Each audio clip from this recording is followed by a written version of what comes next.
서로 다른 종류의 사탕을 기역, 니은, 디귿, 리을, 미음이라고 하고 A, B, C에게 나누어 줄 때 A는 적어도 하나의 사탕을 받는다는 가의 조건으로 기역을 사탕 A에게 줬어요. 그리고 학생 B가 받는 사탕의 개수가 한 개도 없을 때를 생각하면 나머지는 모두 C에게 줄게요. 또는 기역을 C에게 주고 나머지는 모두 A에게 주는 경우도 있겠죠. 아니면 5개 사탕을 모두 A에게 주죠. 또는 5개 사탕을 모두 C에게 줄게요. 여기에서 기역이란 사탕을 A가 갖는 것과 C가 갖는 것은 다른 경우죠. 그래서 이 문제는 서로 다른 종류의 사탕 5개를 서로 다른 학생 3명에게 나눠주는 것이 순열의 개념이고 사탕을 받지 못한 학생이 있을 수 있다는 것은 중복 선택에 의해서 사탕을 받지 못하는 학생이 발생되는 거죠. 5개의 사탕을 모두 A에게 줬다면 C는 받을 수 없는 거잖아요. C에게 5개의 사탕을 모두 줬다면 A도 받을 수 없는 거죠.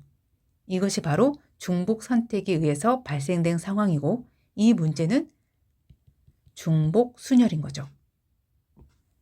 그래서 B가 한 개도 받지 못하는 상황에서 A와 C에게 사탕을 나누어 줄 때 C가 모든 사탕을 받는 경우 이 한 가지를 뺀다면 학생 A가 한 개의 사탕은 적어도 받을 수 있는 상황인 거죠.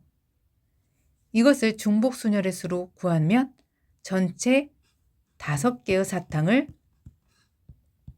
중복을 허용해서 A와 C에게 나누어주는 모든 방법 중 C에게만 5개의 사탕을 주는 방법의 수 한 가지를 뺀 것이 31가지로 첫 번째 B가 한 개도 받지 못하는 상황의 경우의 수는 31가지라는 거죠.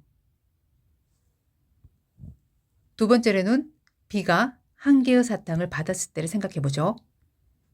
5개의 사탕은 여전히 있고 한 개의 사탕을 받을 때 5개 중에 한 개를 선택하는 경우의 수는 순열일까요? 조합일까요? 순열이 아니라 조합이죠.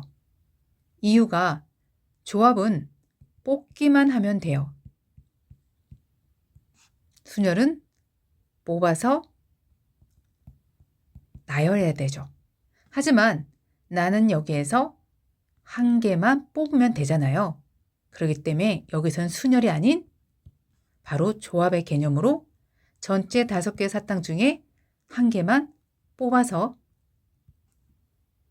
나머지 4개의 사탕을 바로 A와 C에게 나눠주는 방법이죠.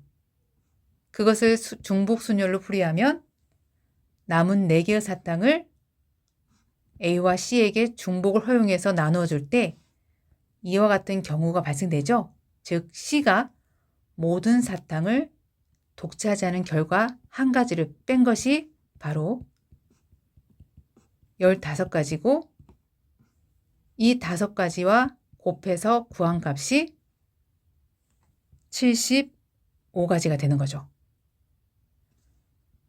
마지막으로 B가 사탕 2개를 받을 때는 전체 5개의 사탕 중에 그렇죠. OC2로 뽑기만 하면 되는 거지 뽑아서 나열할 필요는 없는 거죠. 그렇기 때문에 OC2예요. 이때 방법의 수가 10가지가 되는 거고 2개를 뽑았다라고 했을 때 기역, 니은을 뽑는 경우를 생각하면 나머지 3개의 사탕은 바로 A와 C 중 중복을 허용해서 나누어주는 방법 그리고 C가 모든 3개의 사탕을 받는 경우 한 가지를 뺀 것이 7이고 7과 10을 곱한 값이 전체 경우의 수 70가지가 되는 거죠. 그래서 이 3가지의 값을 모두 더한 값이 31, 75, 70을 더한 모든 값이 176이 정답이겠네요.